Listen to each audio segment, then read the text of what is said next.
Guam, in the Philippine Sea. The radar operators aboard the battleship USS Alabama detected them first, a formation so large it appeared as a single massive blob on the green phosphorescent screen. 150 miles out. Incoming. The time was 1000 hours. Lieutenant Commander Charles Brewer, squadron leader aboard the carrier USS Essex, was already airborne, part of the combat air patrol circling 20,000 feet above Task Force 58. Through his headset came the crackling voice from the Combat Information Center. Many bogies, bearing 285, distance 150, Angels 15. Vector to intercept. Brewer's eyes swept the horizon. Somewhere out there, beyond the curve of the Pacific, hundreds of Japanese aircraft were approaching. And on 15 American aircraft carriers spread across 75 miles of ocean, deck crews were already sprinting into motion, a choreographed frenzy that had been drilled into them through months of relentless practice. Every man knew his role. Every second mattered. Because from the moment those radar contacts appeared on the scopes to the moment the first Hellcat fighter roared off the deck, the United States Navy had approximately 16 minutes to transform their carriers from vulnerable floating airfields into launching platforms for the largest defensive fighter sweep in naval history. The Japanese commanders orchestrating this attack, Vice Admiral Jisaburo Ozawa and his staff aboard the carrier Taiho, had built their entire battle plan on a simple calculation. Their aircraft, the Mitsubishi A6M0 fighters and Yokosuka D-4Y Judy dive bombers, had superior range. They could strike American carriers from 300 miles away, well beyond the 200-mile combat radius of the American F6F Hellcat. This asymmetry, this precious advantage in reach, was supposed to guarantee Japanese victory. Launch from safety, destroy the American fleet, withdraw before retaliation was possible. But there was something the Japanese High Command had not fully accounted for, something their doctrine, shaped by earlier victories and peacetime assumptions, had not prepared them to face. It wasn't just American industrial might or the quality of American pilots. It was something more fundamental, more devastating in its tactical implications. It was time itself, the physics of detection and response, the brutal mathematics of modern naval warfare in 1944.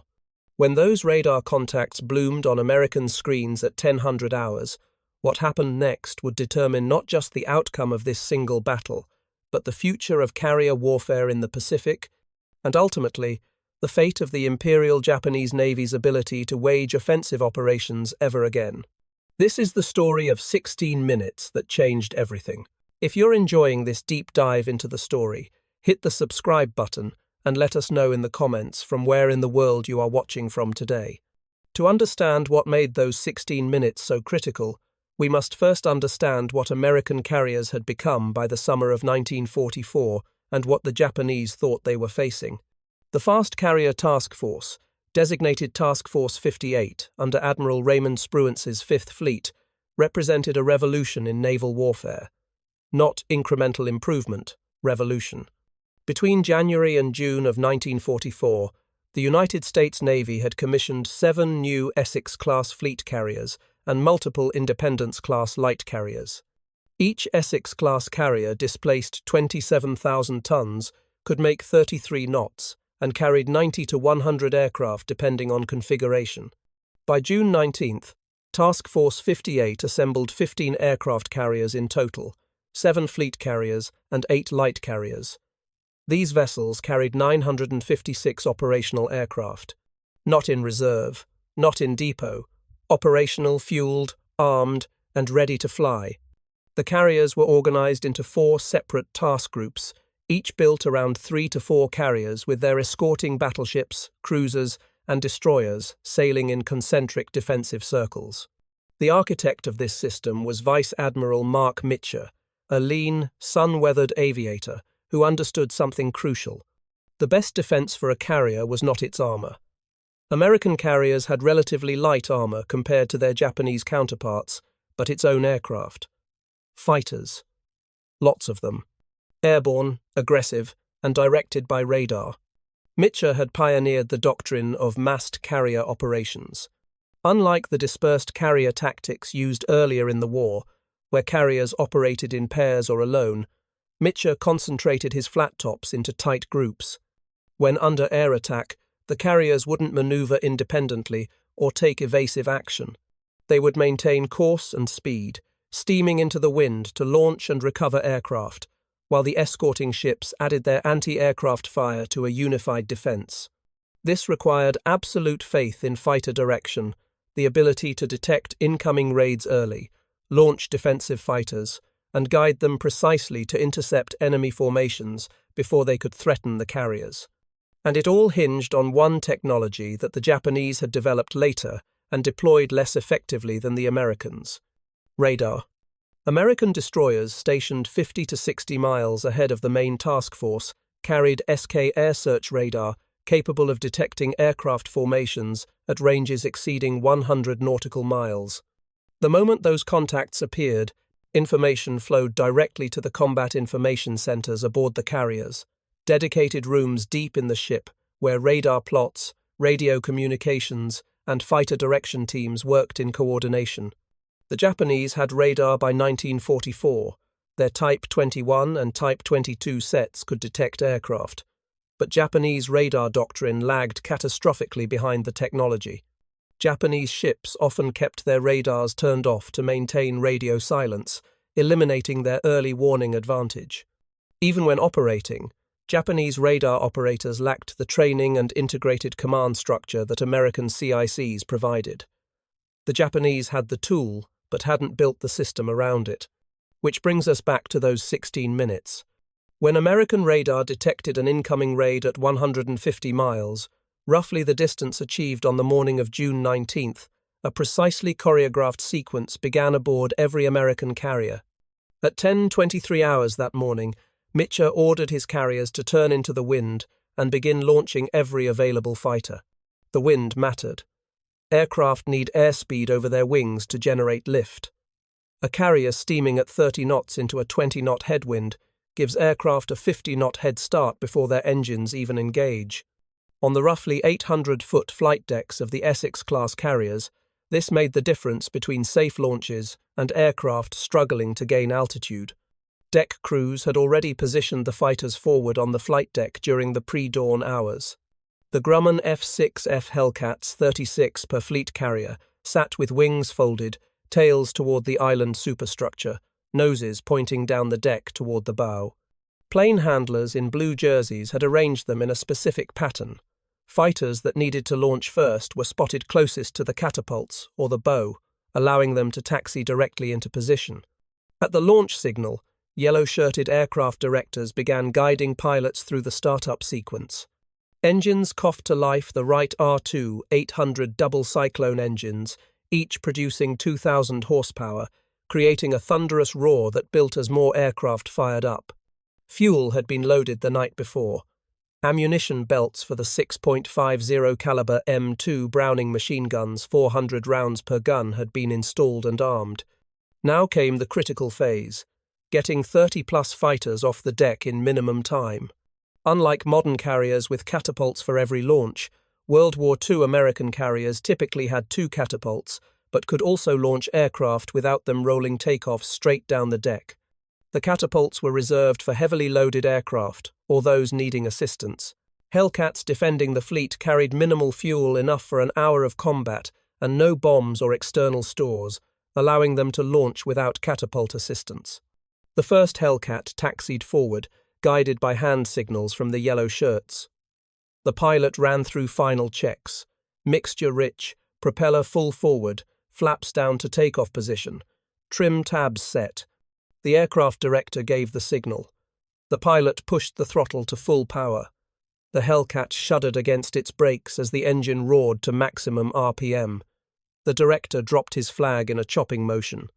Brakes released.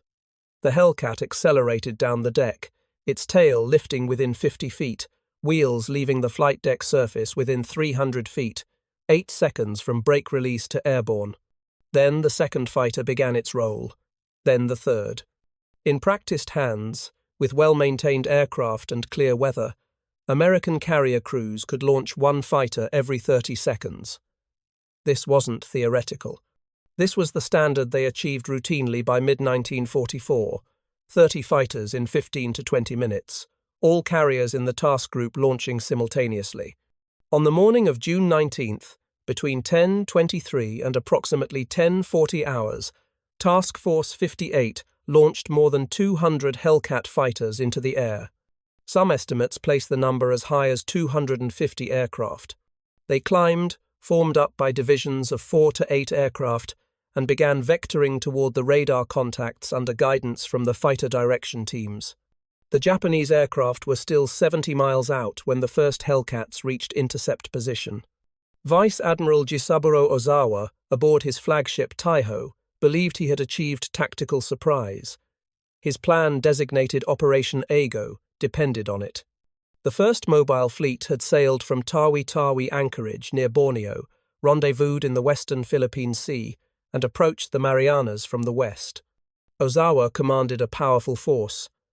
9 aircraft carriers in total, 5 fleet carriers, including the brand-new Taiho with her armoured flight deck, plus 4 light carriers. Supporting them were 5 battleships, 13 cruisers, and 28 destroyers. Most importantly, Ozawa commanded approximately 450 carrier-based aircraft, supplemented by an additional 300 land-based aircraft operating from airfields on Guam and Rota, 750 total aircraft against the American 956, not overwhelming American numerical superiority, especially given the Japanese range advantage. Taiho herself represented the finest technology Japanese naval aviation could produce in 1944. She displaced 29,300 tons, could make 33 knots, and featured an armoured flight deck capable of withstanding bomb hits that would cripple American carriers. Her design incorporated lessons from earlier carrier battles. She was supposed to be unsinkable by conventional means, but Ozawa faced problems he couldn't solve with technology or courage. First, the land-based aircraft he was counting on barely existed. American carrier strikes on June 11th through 15th had pulverized Japanese airfields in the Marianas. Of the 300 land-based aircraft Ozawa expected to coordinate with his carrier strikes, perhaps 30 remained operational. The Americans had methodically destroyed the rest on the ground before the naval battle even began. Second, Ozawa's pilots were not the veterans who had struck Pearl Harbor or fought at Coral Sea and Midway. Those men were dead. The replacements, young, undertrained, thrust into combat with minimal preparation, averaged perhaps 6 months of flight training if they were lucky. Some had fewer than 100 hours total flight time. They'd never made a carrier landing at night. Many had never seen an enemy aircraft. American carrier pilots in mid-1944 averaged 2 years of training and 300 hours of flight time before joining a carrier squadron. The disparity in skill wasn't marginal. It was catastrophic. Third, and most critically for our story, Ozawa's entire battle plan depended on avoiding what was about to happen. Early detection followed by massed American fighter response. The Japanese doctrine called for launching their carriers' aircraft in coordinated waves, forming up at altitude, then proceeding toward the American fleet at medium altitude around 15,000 feet to maximize fuel efficiency and maintain formation cohesion. This process took time, lots of time. Even veteran Japanese squadrons needed 30 to 40 minutes to launch all aircraft, circle to assemble into proper formation, and begin the transit to target. Because unlike American carriers, which had evolved efficient deck handling procedures and could stage fighters on the flight deck during alert conditions, Japanese carriers of this era stored most aircraft below in the hangar deck. Japanese doctrine emphasized hangar storage to protect aircraft from weather damage and enemy strafing, but it meant slower launch cycles. Aircraft had to be brought up on elevators 2 at a time, positioned on the flight deck, started and launched before the next pair could be brought up. This wasn't incompetence. It was design philosophy. Japanese carriers had enclosed hangars with heavy armor, essentially a protected box inside the ship. American carriers had open hangar decks with roller curtains at the sides, faster for moving aircraft, but more vulnerable to fire spreading. The Japanese had chosen protection over speed. In 1942 and early 1943, when they could achieve tactical surprise and strike first, that choice worked. Now, facing American radar and rapid response fighter direction, it was killing them. When Ozawa launched his first major strike at approximately 0800 hours on June 19th, a raid that radar would detect at 1000 hours, his aircraft had taken nearly 30 minutes just to get airborne and form up. Then they faced a 2-hour transit to the target area. The entire cycle from launch decision to reaching the target, 2.5 to 3 hours. The Americans needed 16 minutes from radar detection to fighters airborne and climbing to intercept altitude. Do the math. By the time the first Japanese aircraft approached the American task force, they were flying into a sky thick with Hellcats. At approximately 10:36 hours, Lieutenant Commander Charles Brewer and his division of 11 Hellcats from USS Essex made first contact with the incoming Japanese raid.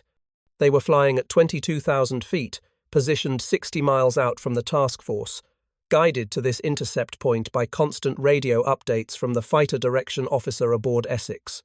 Brewer spotted them first, a loose formation of Zeros and Judies, perhaps 69 aircraft in total, approaching from the northwest. The Japanese were flying lower than the American fighters at around 15,000 feet, and hadn't seen the Hellcats diving from above and behind. Brewer's attack followed the doctrine American naval aviators had perfected through 2.5 years of combat. Don't dogfight with Zeros in turning combat. The Japanese fighters could outmaneuver the heavier Hellcat. Instead, use altitude advantage and superior speed. Dive, make a single high-speed pass, use the Hellcat's superior firepower and armor to survive any return fire, then extend away and climb back to altitude for another pass. Brewer led his division down. At 300 yards range, he opened fire. 6 50-caliber machine guns, synchronized to concentrate fire into a point roughly 200 yards ahead of the aircraft. The math was brutal. Each gun fired 800 rounds per minute. Combined fire from all 6 guns meant 90 rounds per second hitting a target. The half-inch bullets could penetrate aircraft skin, fuel tanks, engines, and pilots. The first Zero Brewer targeted simply disintegrated. Fuel tanks ruptured, spraying aviation gasoline that ignited instantly. The aircraft inverted and began its tumbling descent toward the ocean 30,000 feet below. Brewer pulled up hard, bleeding off speed, gaining altitude again. Behind him, his wingmen were making their own passes. 2 more Japanese aircraft fell away smoking. Then more Hellcats arrived, squadrons from Bunker Hill, Cowpens, and Princeton. The sky descended into chaos. The Japanese pilots tried to fight. Some dropped their bombs early and attempted to engage the Hellcats in combat. A few of the more experienced Zero pilots managed to get behind American fighters, but the Hellcats' rugged construction saved them. Zeros carried 2 20mm cannons and 2 7.7mm machine guns, effective weapons, but they had to score critical hits on engines or pilots to down a Hellcat. The American fighter could absorb punishment and keep flying. Of the 69 aircraft in that first Japanese raid, at least 25 were shot down by Hellcats before any reached visual range of the American task force. 16 more fell to anti-aircraft fire from the screening destroyers and cruisers. 3 or 4 bombers managed to get through to the main carrier formation. One scored a direct hit on the battleship South Dakota, killing or wounding dozens but failing to disable the ship.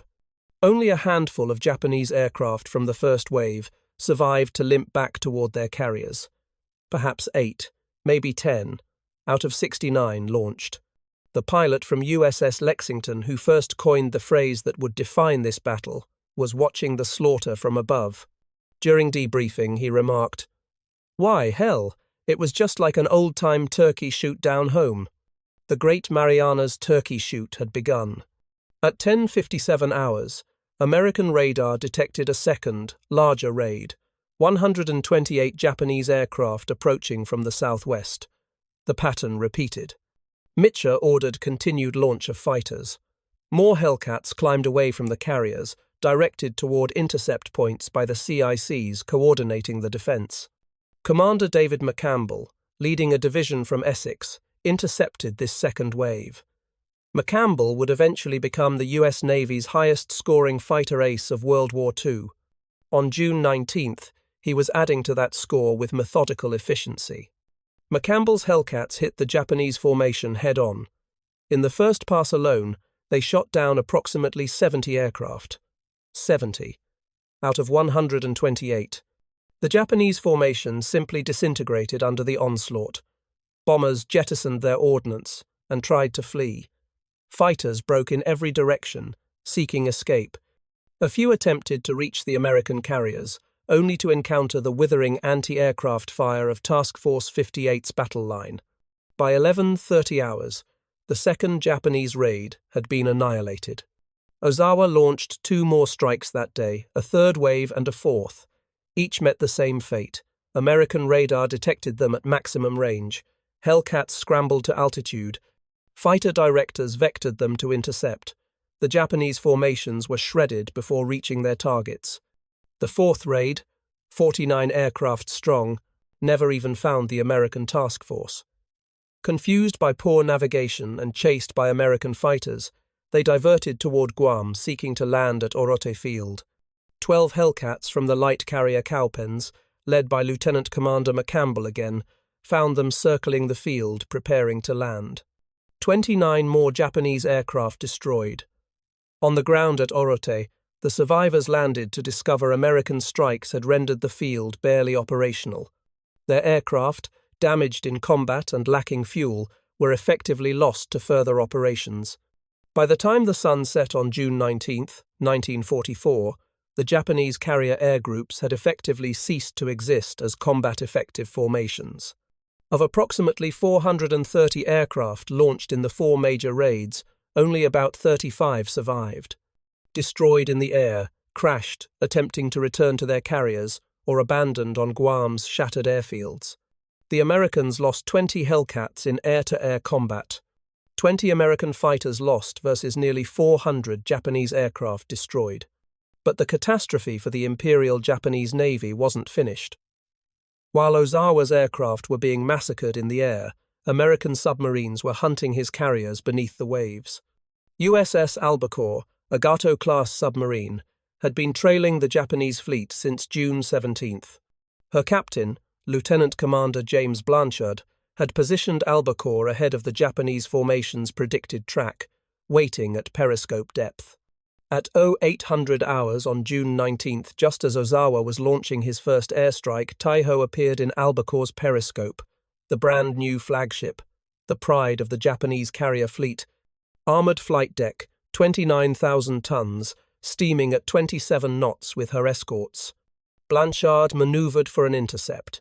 It took incredible skill and nerve, fire from too far away, and the torpedoes would miss. Wait too long, and the escorts would detect the submarine and force it deep with depth charges. Blanchard waited until Taiho was within 2,000 yards point-blank range in submarine terms and fired a spread of 6 torpedoes.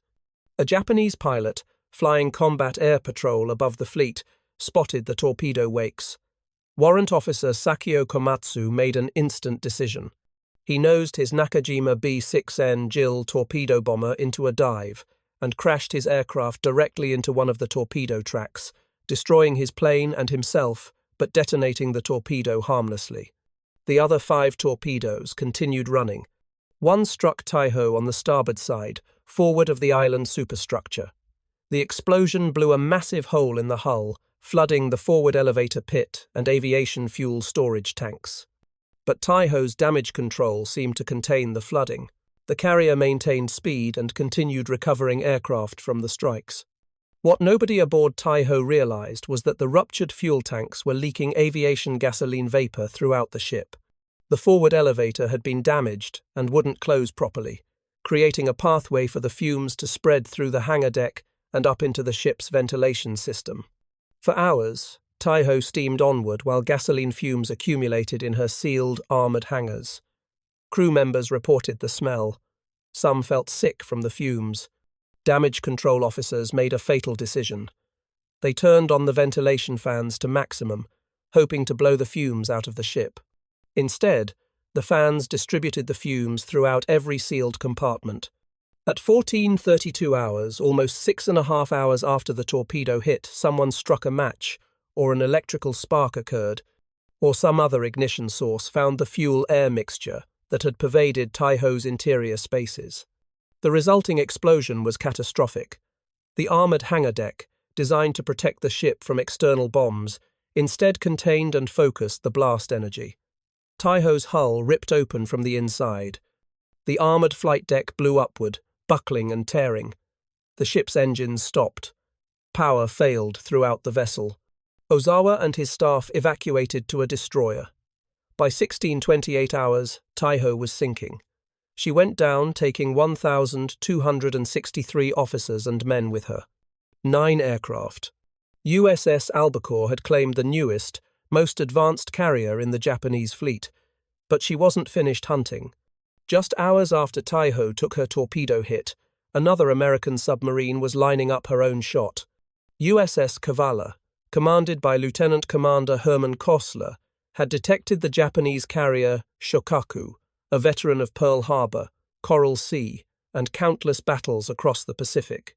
One of Japan's most experienced carriers, now steaming with her escorts roughly 600 miles west of Guam. At 12:20 hours, Kostler fired a spread of 6 torpedoes from 3,000 yards. 3 struck home along Shokaku's starboard side in rapid succession. The explosions tore massive holes in her hull, flooding machinery spaces and rupturing aviation fuel lines. Like Taiho, Shokaku's crew believed initially they could save their ship. Damage control teams fought the flooding. The carrier maintained headway, though at reduced speed. Aircraft returning from the disastrous strikes were waved off to land on other carriers or attempt the hazardous journey to Guam. But Shokaku's fate was already sealed. Gasoline vapors from ruptured fuel tanks were accumulating in her hangar spaces, just as they had aboard Taiho. At 15 hours, 3 hours after the torpedo hits, the fumes found ignition. The explosion ripped through Shokaku like a hammer blow. Fire erupted throughout the hangar deck. Secondary explosions followed as stored ordnance cooked off. The veteran carrier, which had survived so many battles, was dying from the inside out. Captain Hiroshi Matsubara gave the order to abandon ship at 15:10 hours. By 16 hours, Shokaku had capsized and sunk, taking 1,263 men down with her, the exact same death toll as Taiho, a grim coincidence in the mathematics of naval disaster. In a single afternoon, the Imperial Japanese Navy had lost 2 fleet carriers, not to American aircraft, but to submarines exploiting the chaos of the air battle raging overhead. Ozawa's proud first mobile fleet was hemorrhaging strength, and the Americans hadn't even launched their own offensive strikes yet. Because that's what made June 19th so devastating for the Japanese. This wasn't a balanced exchange of carrier strikes. This was entirely one-sided slaughter. The Japanese had launched everything they had, thrown 430 aircraft at the American task force, and achieved almost nothing except their own annihilation.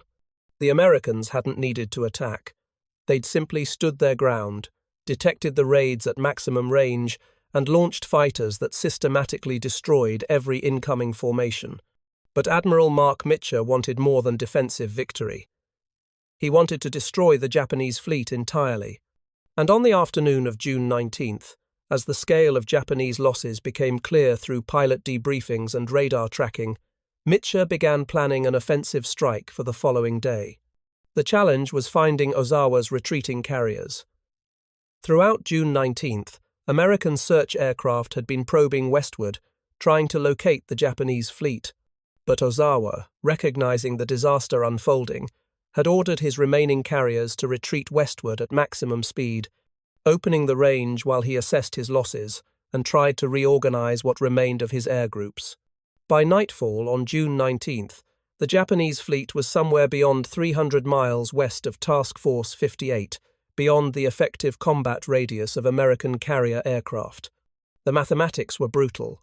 A Hellcat or Helldiver bomber could fly perhaps 250 miles to a target, fight, and return with minimal fuel reserve. 300 miles was a one-way trip. Mitcher faced an agonizing decision. Chase the Japanese fleet westward through the night, closing the range to launch position but potentially walking into a submarine ambush or night surface action. Or maintain position. Protect the American amphibious forces landing on Saipan and accept that Ozawa's remaining carriers might escape. Admiral Raymond Spruance, the 5th Fleet commander and Mitcher's superior, made the call. Maintain defensive position. Spruance's primary mission was protecting the Saipan invasion force. The Japanese fleet was retreating. Mission accomplished. But Mitcher wasn't satisfied with half a victory. Throughout the night of June 19th-20th, he continued launching search aircraft, probing westward in widening arcs, hunting for the Japanese fleet. At 15:58 hours on June 20th, nearly 4 in the afternoon, a search plane from USS Enterprise finally found them. Lieutenant Robert Nelson transmitted the contact report. Japanese fleet spotted 275 miles west-northwest, course 270, speed 20 knots. 6 carriers, multiple battleships and cruisers. 275 miles. The absolute edge of possible striking range, assuming everything went perfectly, and sunset was at 18:45 hours, less than 3 hours away. Any strike launched now would be returning in darkness, trying to find and land on their carriers at night, something most pilots had minimal experience attempting. Mitcher understood the risks. Night carrier operations in 1944 were extraordinarily dangerous. Pilots exhausted from combat, low on fuel, trying to locate a blacked-out carrier in the dark Pacific, then execute a precision landing on a pitching deck with minimal visual references. The loss rate could be catastrophic, even without enemy action. But this was the chance to finish what had begun the day before. To not just defeat the Japanese carrier force, but destroy it entirely, eliminating Japan's ability to conduct offensive carrier operations for the remainder of the war. At 16:21 hours, Mitcher gave the order. Launch 'em. Task Force 58 turned into the wind. Within minutes, the choreographed chaos of a mass launch began again, but this time, not just fighters, bombers, torpedo planes. The full striking power of 15 American carriers concentrated into a single massive raid. 216 aircraft launched, 85 Hellcat fighters as escort, 77 Helldiver and Dauntless dive bombers, and 54 Avenger torpedo bombers. They formed up in the fading afternoon light and headed west-northwest, racing toward the Japanese fleet, with the sun descending toward the horizon behind them. The pilots knew what they were flying into. Maximum range strike at sunset meant a night return. It meant landing with empty fuel tanks, if they made it back at all. But they'd seen the destruction wrought the day before. They'd fought through the desperate Japanese attacks. Now was the time to end it.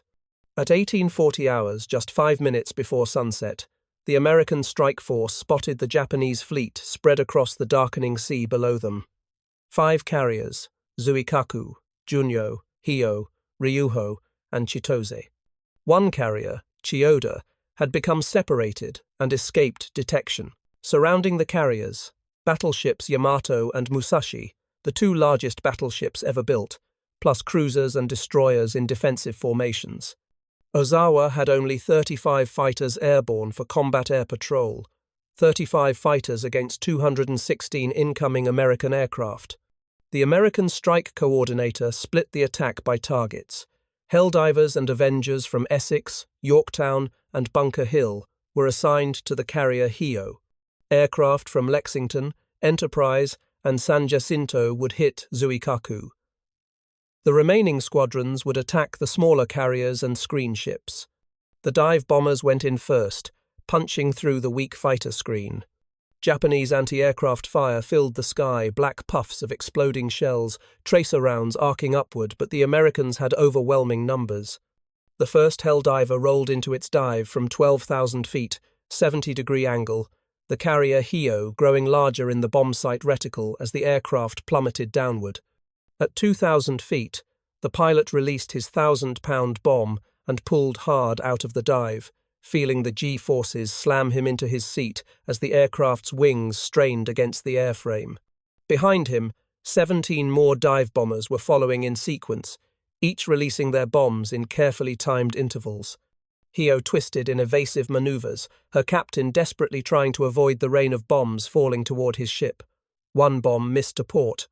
Another exploded 50 feet off the starboard bow, close enough to send shrapnel scything across the flight deck. Then a direct hit amidships. Then another. The carrier's flight deck erupted in explosions as fuel lines ruptured and ammunition stores detonated. The Avenger torpedo bombers came in low, skimming just above the wave tops, approaching from multiple angles to split Hio's defensive fire. At 800 yards, they released their Mark 13 torpedoes, 2,000 pounds of high explosive in a 22-foot-long weapon that would run at 46 knots toward the target. 2 torpedoes struck Hio's port side, blowing massive holes below the waterline. The carrier shuddered from the impacts, her speed dropping as seawater poured into ruptured compartments.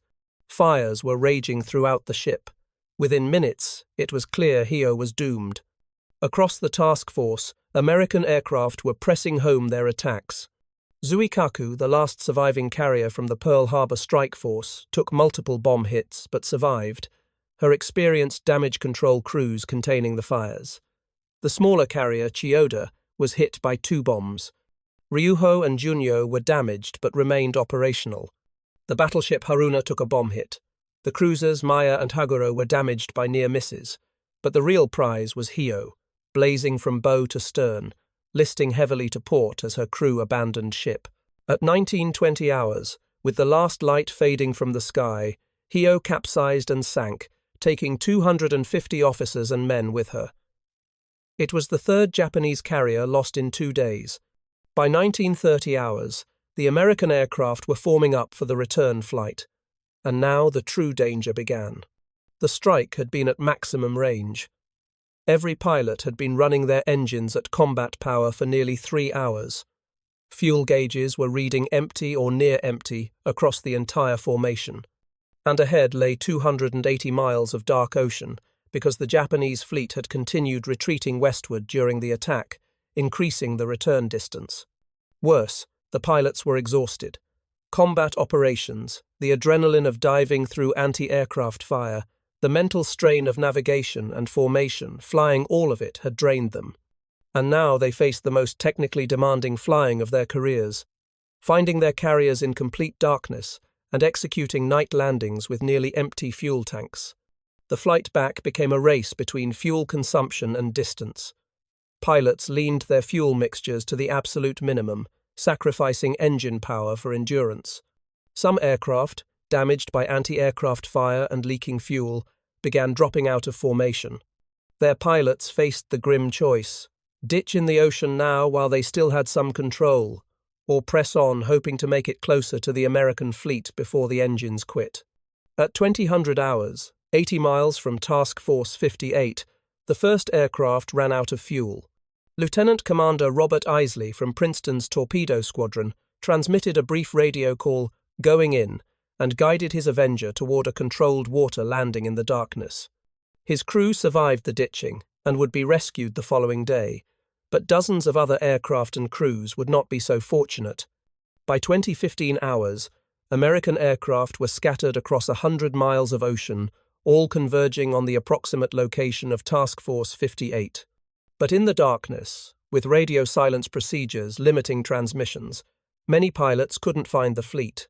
Aboard the carriers, the radio circuits filled with desperate calls. Any station. This is Brown Base 4. Low fuel. Request homing. Bunker Hill. This is Hellcat 105. Can you give me a vector? The fighter direction officers were doing their best to guide aircraft home, but with limited radar coverage and dozens of aircraft calling simultaneously, it was chaos. Admiral Mitcher faced another agonizing decision. Standard procedure called for maintaining darkened ship conditions, all lights extinguished to avoid enemy submarine or surface attack. But his aircraft and pilots were dying in the darkness, unable to find the carriers. At 20:30 hours, Mitcher turned to his chief of staff and said simply, "Turn on the lights." Every ship in Task Force 58 illuminated. Searchlights pointed straight up, creating pillars of light visible for 40 miles. Truck lights on carrier flight decks turned on. Glow lights outlined the deck edges, Destroyers fired starshells illumination rounds that hung in the sky on parachutes, bathing the ocean in artificial daylight. It was incredibly dangerous. Every submarine within visual range would see those lights. Any Japanese surface ships or aircraft could home in on them. But Mitcher made the call. Save the aircrews. The returning aircraft began finding the task force. But now came an even more dangerous phase, getting them all aboard. Normal procedure called for organized landing patterns, with aircraft approaching in sequence, given clearance by the landing signal officers, catching the arresting wires in carefully timed intervals. But with aircraft critically low on fuel and pilots exhausted, normal procedures went out the window. Pilots simply came straight in, aiming for any available flight deck, regardless of which carrier they'd launched from. The landing signal officers were waving off aircraft that were too high or too fast, but some pilots ignored the wave-offs better, to crash aboard the carrier than ditch in the ocean. Aircraft slammed onto flight decks, some catching wires, others missing completely and crashing into the barriers. One Hellcat landed on USS Bunker Hill, bounced over all the arresting wires, hit the crash barrier, flipped over, and caught fire.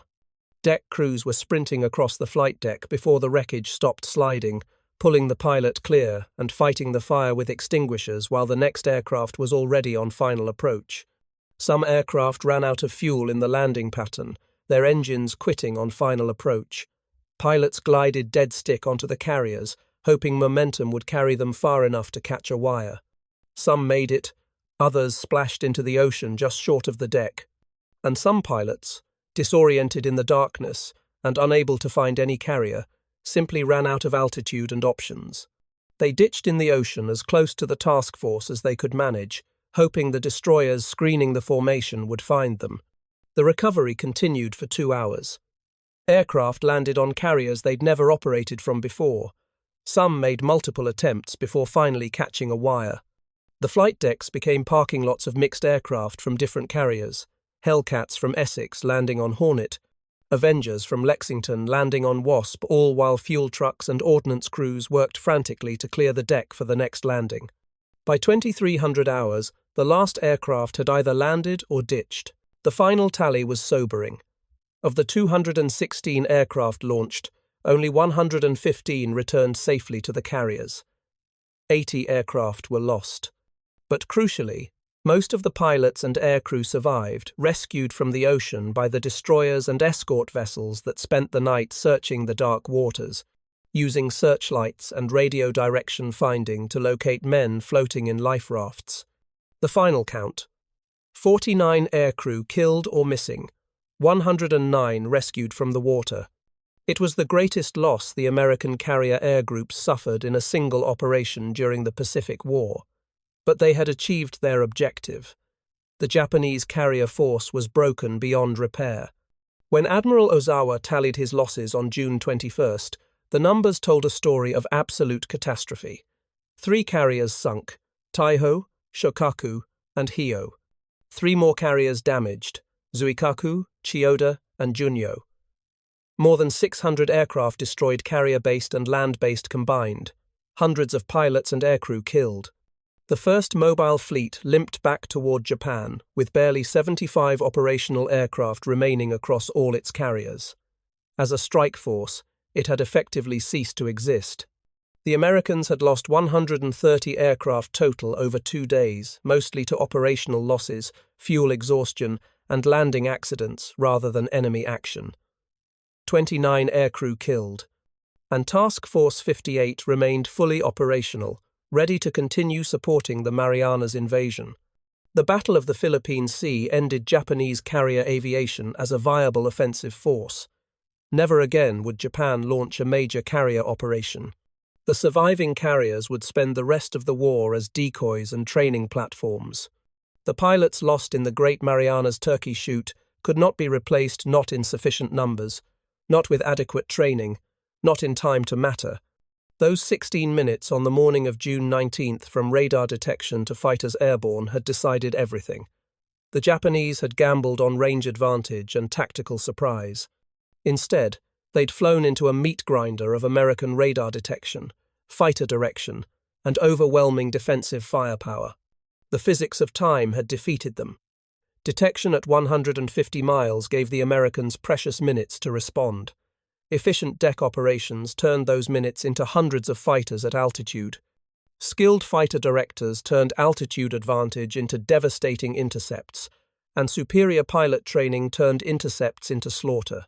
Vice Admiral Jisaburo Ozawa would later write in his after-action report, attempting to explain the disaster to his superiors in Tokyo. The American mastery of radar detection and fighter direction created conditions we were unprepared to counter. Our aircraft were detected and intercepted before reaching their targets. Our pilots, inadequately trained, were no match for American fighters guided to optimal intercept positions. The battle was lost before our first aircraft sighted the enemy fleet. For the United States Navy, the Battle of the Philippine Sea validated everything they'd built since Pearl Harbor. The fast carrier task force concept, massed carrier operations, radar-directed fighter defense, aggressive pilot training, industrial production that could replace losses and build strength simultaneously. Task Force 58 would go on to support the invasions of the Marianas, then the Philippines, then Iwo Jima and Okinawa. The same doctrine demonstrated on June 19th, detect early, launch decisively, direct precisely would protect American carriers through the kamikaze onslaught of 1945. And it all came down to time. 16 minutes from detection to defense. 16 minutes that changed carrier warfare forever. 16 minutes that broke the back of Japanese naval aviation and ensured American victory in the Pacific. The pilots who fought the Great Marianas Turkey Shoot didn't know they were witnessing a revolution. They were too busy flying and fighting and trying to survive. But they'd proven something fundamental about modern warfare. The side that sees first, responds fastest, and fights with superior skill and coordination will win, regardless of other factors. The Japanese came with range advantage, veteran carriers, and determination. They left with shattered air groups, sunken ships, and the knowledge that they could no longer contest American naval supremacy. Those 16 minutes decided it all. Thank you for watching. For more detailed historical breakdowns, check out the other videos on your screen now, and don't forget to subscribe.